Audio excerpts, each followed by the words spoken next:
Espero que ninguno de ustedes se haya encontrado en una situación similar, pero se me hace difícil pensar que más de una vez usted y yo no hayamos podido librarnos de un problema serio.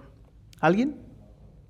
Casi todos nosotros, si no es que todos nosotros. Es más, no creo que haya una sola persona en este lugar que no haya pasado por una situación en la que se pregunta, ¿cómo me metí en esta situación?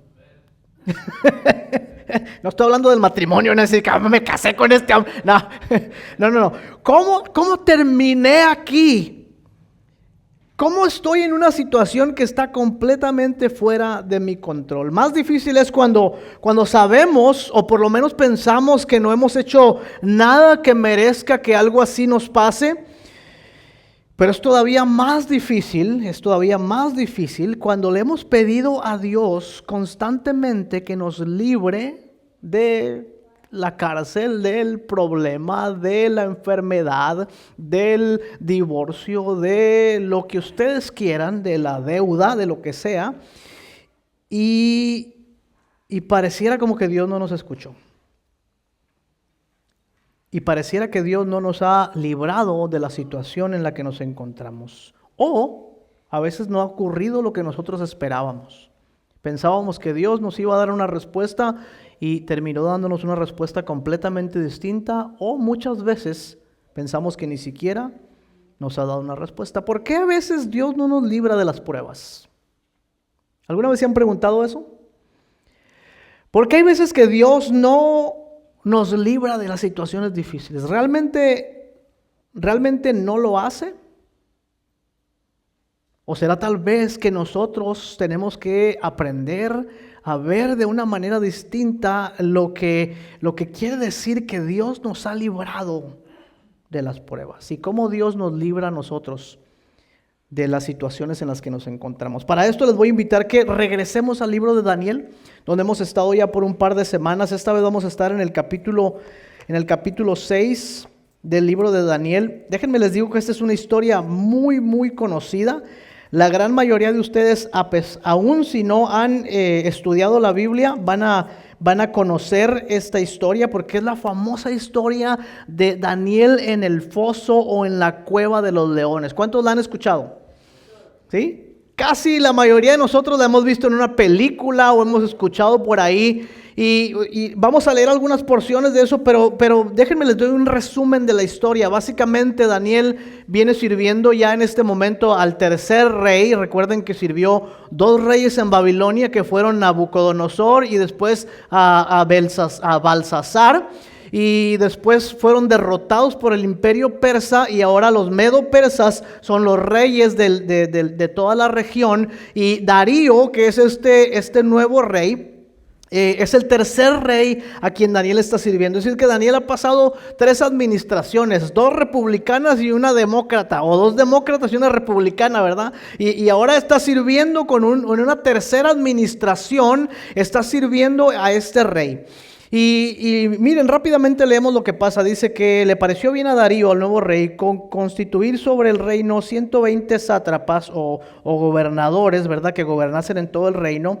Y sobre ellos, dice 3 gobernadores, de los cuales Daniel era uno de ellos.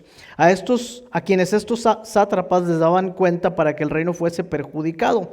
Pero Daniel mismo era superior a estos...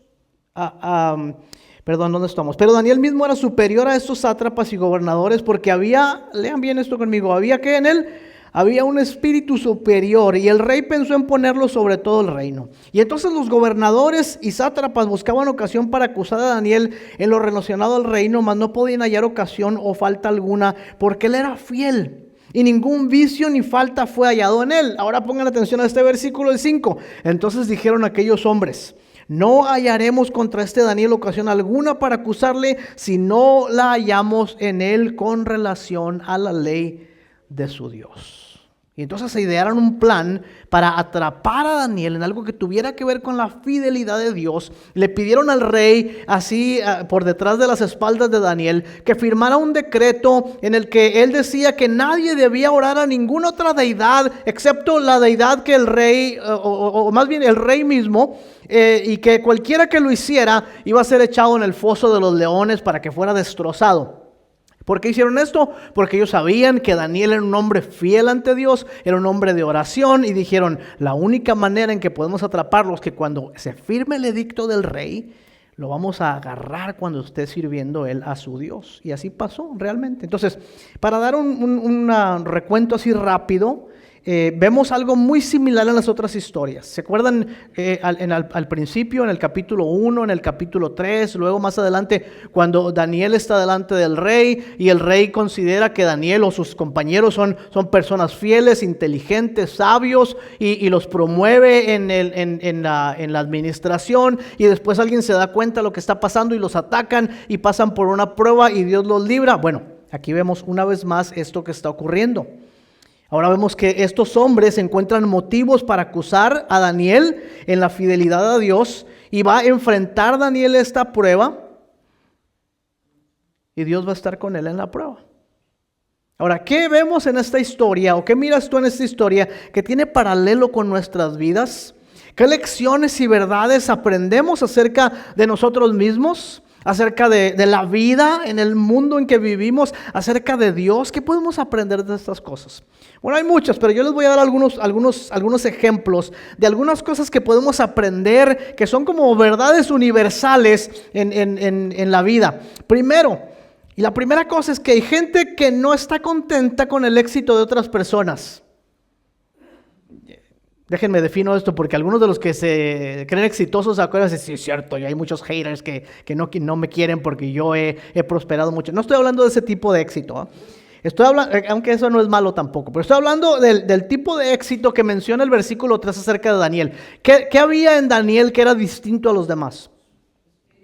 Dice que había un espíritu superior, había un espíritu distinto. Claro que la Biblia no habla en este momento en ese tipo de términos, pero estamos hablando de un carácter santo, estamos hablando de un carácter maduro, estamos hablando de un carácter formado, estamos hablando de un hombre que ama a Dios, que camina en justicia, de un hombre que ama a sus semejantes, de un hombre que sirve con fidelidad, no solamente al rey, pero sirve con fidelidad a Dios. Este carácter superior, este espíritu distinto, esto que Dios le ha dado a Daniel, no le cae bien a mucha gente. Y también pasa con nosotros. Muchos de nosotros, cuando estamos sirviendo al Señor, cuando estamos tratando de hacer las cosas bien, vamos a encontrar este tipo de oposición, y otras personas van a decir, ay, ahora ya te crees muy porque vas a la church. Ya desde que empezaste a ir a los domingos, como que ya me quieres dar tus sermones de moralidad, ¿no? Ya te crees mucho nada más porque ahora ya lees la Biblia. Y va a pasar muchas veces que va a haber personas que no van a estar contentas con la vida que nosotros estamos tratando de llevar. ¿A alguien le ha pasado esto o no? Sí, nos pasa a todos que alguien nos va a decir, no te creas que eres muy santo, porque yo te conozco desde hace tiempo. Número 2, otra lección que podemos aprender aquí. Nuestra fidelidad a Dios, como en el caso de Daniel, puede convertirse en un motivo para que otras personas nos acusen injustamente. ¿Les ha pasado eso? ¿Les ha pasado que por su fidelidad a Dios, a mí no creen que mucho porque ni creen que soy tan fiel a Dios, pero a veces me ha pasado, pero les ha ocurrido en algún momento en su vida que alguien los ha acusado por su fidelidad a Dios? Te han brincado un puesto en el trabajo que te correspondía porque no les caes bien porque eres cristiano, o porque no estás dispuesto a jugar por debajo de la mesa como juegan las otras personas, y dicen, esa no le den el puesto porque no le gusta trabajar así por debajo del agua. Te han rechazado en la escuela algún maestro porque conoce tus convicciones, saben que vas a la iglesia, y a lo mejor hasta se burlan de ti porque tienes convicciones firmes en el Señor. O has perdido un amigo, un compañero, porque le has tratado de hablar del amor de Cristo, o ha mirado tu fidelidad a Dios y ha dicho, ¿sabes qué? A mí como que no me conviene mucho esta amistad porque a ti ya no te gusta hacer las cosas que a mí me gusta hacer. Entonces nuestra fidelidad a Dios muchas veces va a ser un motivo para que otros se molesten con nosotros, porque la fidelidad sincera a Dios siempre va a encontrar enemigos. A ver, les digo esto para que no se sorprendan cuando les pase. En el momento que tú decides caminar en fidelidad para con Dios, vas a tener algunos enemigos. Esa es una verdad del Evangelio que no puedes ignorar. Tienes que estar dispuesto desde el principio a saber que esto va a ocurrir. Que te van a pasar cosas en el trabajo, en la escuela, en la familia, en el mundo en general, que tienen que ver estrictamente porque has declarado tu fidelidad a Dios. Pero también déjame decirte que vale la pena ser fiel a Dios. Cualquier cosa que dejes atrás o que alguien te quite por tu fidelidad a Dios, lo que Dios va a recompensarte, ya sea en este mundo o en el mundo venidero, es mucho más precioso y más grande que cualquier cosa que tú puedas tener. Número 3, podemos aprender otra lección muy importante aquí. Que nuestro enemigo, el diablo, puede aprovecharse de la debilidad o de la malicia o de la ignorancia de otras personas para ponerlos en nuestra contra. Como por ejemplo, aquí vemos que estos sátrapas y gobernadores se aprovechan de la inocencia del rey Darío, lo engañan para poder poner en aprietos a Daniel. Y muchas veces el diablo, que el Señor lo reprenda, va a aprovecharse de la debilidad de otras personas, va a aprovecharse de la malicia de otras personas para ponerlos en nuestra contra. Y muchas veces aún la gente que te ama, así como Darío dice que amaba a Daniel profundamente, va a voltearse en tu contra, va a darte la espalda, va a hablar mal de ti, te va a traicionar, va a romper la amistad contigo. Esa es una verdad y una lección muy importante. La Biblia dice que no tenemos lucha contra carne y sangre, o sea, no contra seres humanos, no contra personas, sino dice contra principados y contra potestades. Es decir, que no son las personas en realidad, sino las obras de la oscuridad que nos acosan constantemente. Por eso el Señor Jesucristo dice en la cruz: Padre, perdónalos. ¿Por qué? Porque no saben lo que hacen. Es decir, que el enemigo se aprovechó de la ignorancia y la malicia y la torpeza de algunos para dañar también a otros. Entonces habrá momentos en nuestras vidas en que seremos acosados y acusados, perseguidos y perjurados, traicionados y truncados por las circunstancias, por el enemigo de nuestras almas y hasta por las personas que nos aman. Como he dicho en muchas ocasiones, a la gente buena también le pasan cosas malas. A la gente buena también le pasan cosas malas. Y es ahí donde muchas veces nos vamos a preguntar si vale la pena permanecer firmes en el Señor. Si realmente nuestras convicciones son así de importantes o si nuestra fe es suficiente para soportar los ataques y las pruebas. ¿Cómo responde Daniel ante esta situación? Regresen al texto una vez más. Porque aquí hay algo muy interesante, cómo Daniel va a responder. Miren, yo no hubiera respondido como Daniel, se los digo de una vez.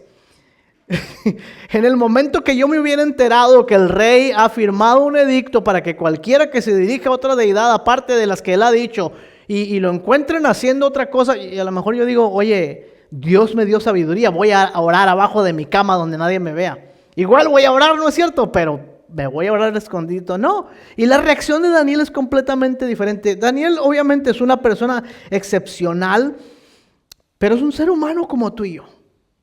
Daniel no es la única persona en el mundo que ha respondido de esta manera ante aquellos que amenazan su fidelidad o su fe en Dios. ¿Qué hace Daniel? Bien rápidamente en los siguientes versículos del 10 al 11.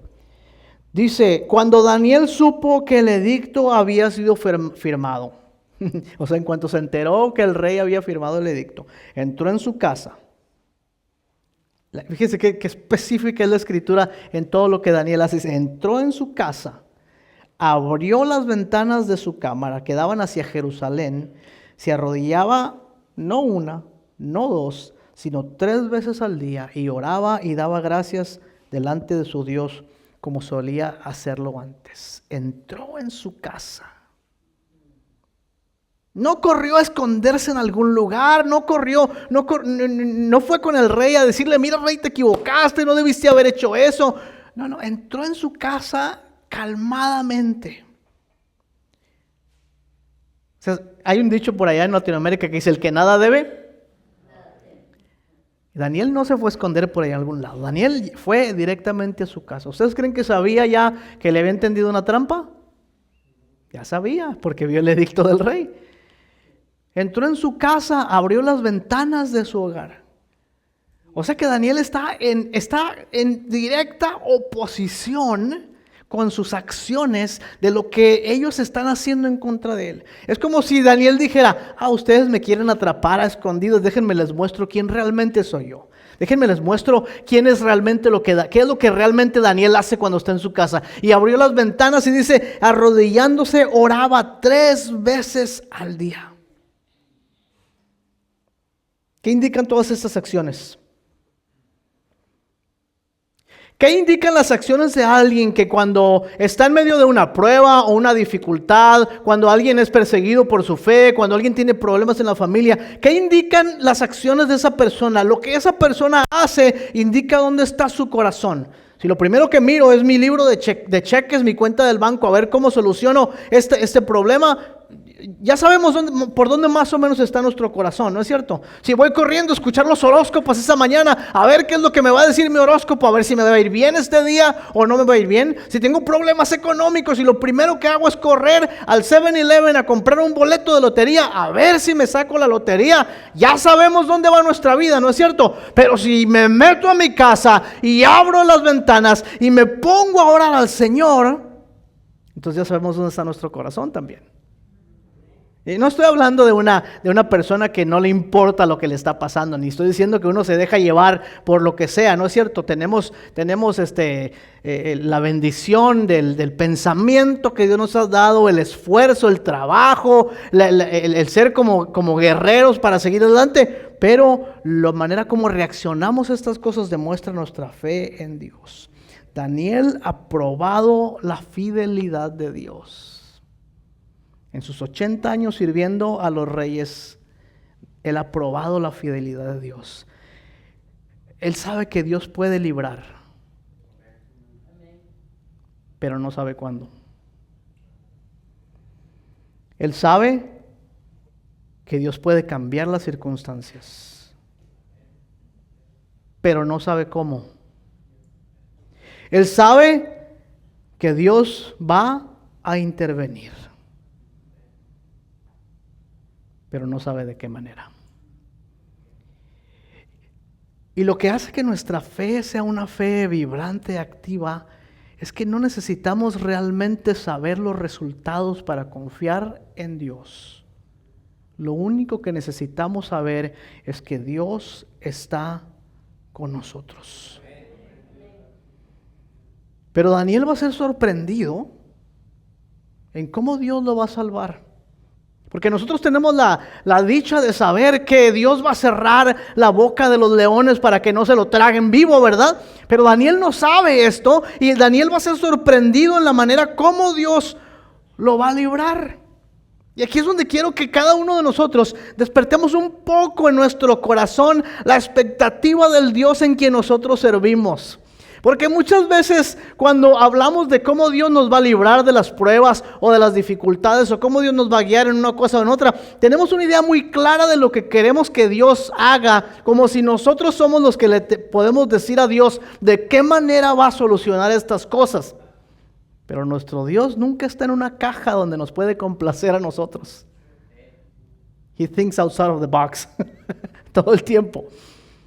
Y Daniel no sabe que Dios va a sorprenderlo de una manera increíble. Así como tú tampoco sabes la manera en que Dios te va a sorprender en medio de tus necesidades y tus pruebas y tus dificultades. No sabes, pero lo que sabes es que Dios está contigo. Al inicio les conté, cuando les hablaba acerca de la situación con los vehículos y eso. Y yo esperaba que Dios me librara de una manera, pero Dios no lo hizo. Y todos queremos que Dios nos libre de la boca de los leones y que Dios nos libre incluso de ir a la cueva de los leones, pero no siempre va a ocurrir de esa manera. Tenemos el ejemplo de Cristo. Si fuera que Dios siempre va a librarnos de las cosas malas que nos ocurren, pues la cruz nunca hubiera ocurrido. La cruz es el ejemplo más grande de que Dios muchas veces no nos libra de la manera como nosotros pensamos, o como nosotros queremos, o como otra gente quiere, pero Dios siempre nos libra.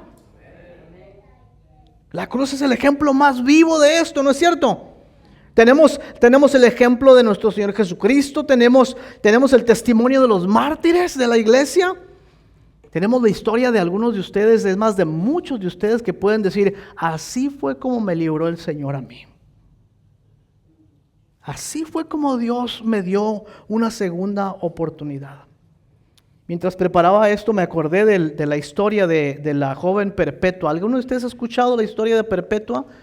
De Felicitas, ¿no? Allá por el año 200, 203 más o menos de la era cristiana. Perpetua era una joven de 23, 24 años con un bebé. Ella tenía un bebecito que recién había tenido. Era cristiana, era de una familia pudiente, de una familia acomodada. Ella tenía algunos amigos que estaban siempre con ella, Felicitas, y otros dos varones que habían nacido en una familia esclava.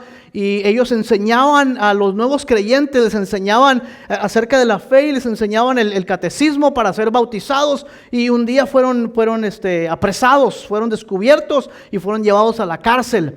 Y Perpetua fue llevada a la cárcel con su bebecito. Y Felicitas tenía 8 meses de embarazo cuando fue llevada a la cárcel. Y en la cárcel les fueron dadas indicaciones que tenían que negar su fe, y si no negaban su fe iban a ser echadas a las fieras para ser devoradas por las fieras. El padre de Felicitas, de Perpetua, que era un hombre pudiente, era un hombre influyente, fue a verla hasta la cárcel y le dijo a ella, lo único que tienes que hacer es decir que tú no crees estas cosas, Perpetua, por favor, piensa en tu hijo, piensa en tu bebé, piensa en tu padre anciano, piensa en tu madre, piensa en tu propia vida. Y Perpetua le dijo, mira papá, ¿ves ese recipiente que está allá? Sí, le dijo, sí lo veo. ¿Sabes cómo se llama eso? Es un jarro, ¿qué tiene esto que ver? Y dijo, ¿lo pudieras llamar por otro nombre? No, dijo el papá, es un jarro y solo puede ser un jarro. Y Perpetua dijo, yo soy cristiana y no puedo ser otra cosa. Y Felicitas, la esclava, a 8 meses de embarazo, le dieron la sentencia, pero le dijeron, no podemos ejecutar la sentencia, porque la ley romana prohibía a las mujeres embarazadas ser ejecutadas.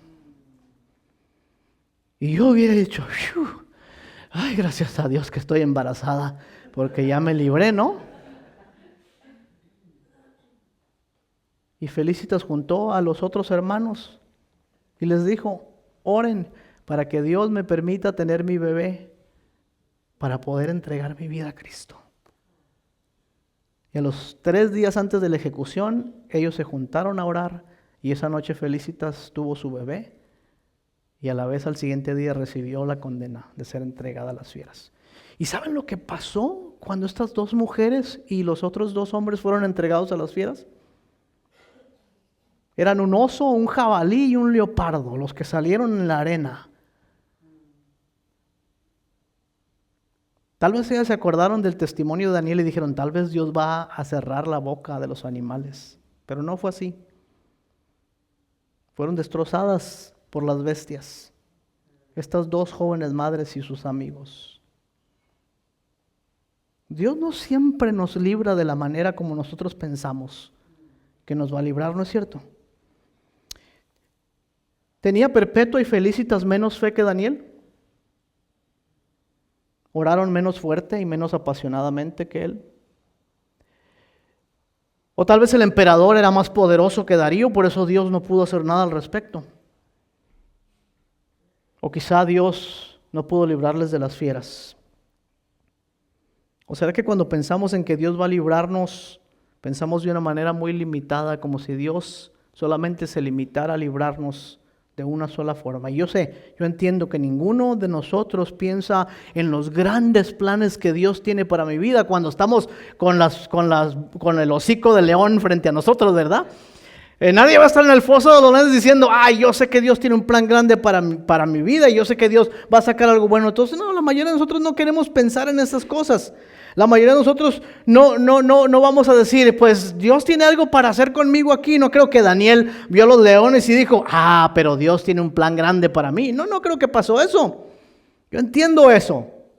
Yo mismo, habiendo pasado por dificultades, yo sé que no es la reacción de un ser humano decir, pues gracias a Dios, qué bueno que estoy en la cárcel porque pues Dios tiene sus planes. Sin embargo, que no te quede una duda. Que no te quede la menor duda de que Dios es más grande que cualquier cosa que estás enfrentando en este momento. Y que no te quede la menor duda que aunque la muerte misma te puede estar mirando a la cara, Dios cumplirá sus propósitos en ti. Que no te quede la menor duda de que no importa qué resultado haya en la situación en la que te encuentres, Dios nunca ha perdido el control de tu vida. Jamás. Dios cumplirá sus propósitos en ti. Yo me acuerdo mientras estaba en la celda ahí preguntándome por qué Dios no me había respondido a mis oraciones. Me ocurrieron 3 cosas que me dejaron ver una perspectiva diferente. Les cuento rápidamente antes que nos acabe el tiempo. Miren, lo primero es que yo no sé cómo le hizo mi pobre esposa, porque eran como 4 millas donde nosotros vivíamos, a la pequeña cárcel del pueblo. Pero en el momento en que me metieron a mí a la reja, era una cárcel chiquita, pues es un pueblito de 5,000 personas. Yo podía mirar allá afuera. Lo primero que vi es que no sé cómo la hermana Fabiola corrió tan rápido que cuando no teníamos carro, cuando yo entré a la celda ya estaba ahí parada con su carita ahí mirando, ¿qué pasa con mi esposo? La segunda cosa que vi rápidamente, que tampoco sé cómo pasó, es que llegó un hombre ahí a ese lugar, un hombre que se llamaba Marcel. Marcel era un libanés beliceño que era uno de los hombres más ricos de Belice y se había convertido al evangelio hacía poco tiempo. Yo no sé cómo Marcel llegó ahí tampoco, pero yo pude ver desde lejos y escuchar que Marcel estaba hablando con el jefe de la policía y con un teléfono en la mano. Y lo último que recuerdo haber escuchado es que Marcel le dijo, sí, habla con él, aquí está. Marcel era primo del alcalde de la ciudad. Y yo dije, Dios está conmigo. Pero también en esa pequeña celda donde yo estaba un jovencito que la noche anterior había asesinado a alguien en una fiesta. Y con todo el miedo que me dio estar ahí y estar de un lado de una persona que había asesinado a alguien, en todo el temor que tuve le hablé del amor y la bondad de Jesucristo. Y un día espero estar en la presencia del Señor y preguntarle por un joven asesino que escuchó el evangelio en una celda, para saber si realmente llegó a convertirse. Ahora déjame decirte una cosa que es segura, que es lo más seguro que tú puedes tener en tu vida.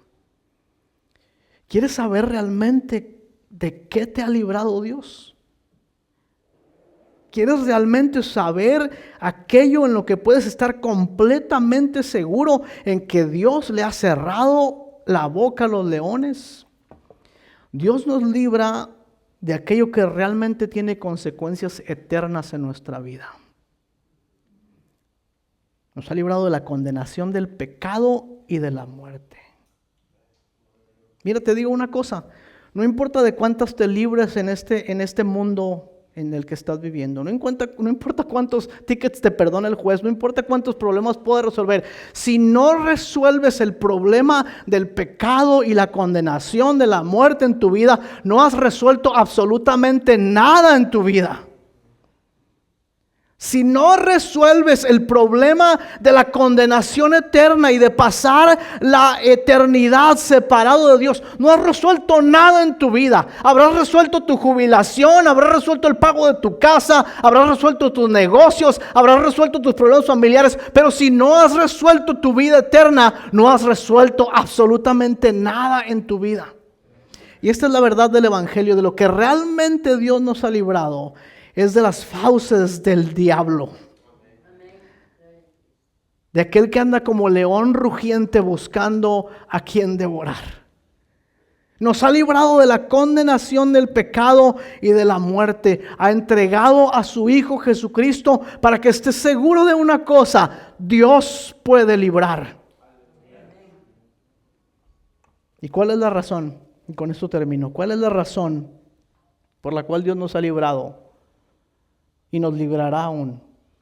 Porque quiero que tengas esperanza hoy en este día, que sí es cierto, Dios te ha librado de la condenación del pecado y de la muerte, pero muchas veces Dios te va a librar de otras cosas. ¿Y sabes por qué? Aparte de saber que Dios es fiel y amoroso y bueno, y que tiene una recompensa para nosotros, aun cuando no nos libra de todas nuestras tribulaciones, es que Dios quiere usar tu vida para que otros conozcan la fidelidad de Dios. Mira los versículos 25 al 27 de ese mismo pasaje. El rey, este pagano rey que no sabe nada de Dios, dice en el versículo 25 y 26, dice cuando Dios había librado a Daniel, dijo: el rey Darío escribió a todos los pueblos, naciones y lenguas que habitan en la tierra, paz os sea multiplicada. De parte mía es puesta esta ordenanza, ya cambió el edicto, que en todo el dominio de mi reino todos teman y tiemblen ante la presencia del Dios de Daniel, porque Él es Dios viviente y permanece por todos los siglos, y su reino jamás será destruido, y su dominio perdurará hasta el fin. Él salva y libra y hace señales y maravillas en el cielo y en la tierra, y ha librado a Daniel del poder de los leones. Dios va a usar tu vida en tus pruebas. Si te libra de los leones o no te libra de los leones terrenales, pero otros van a mirar que Dios es bueno contigo.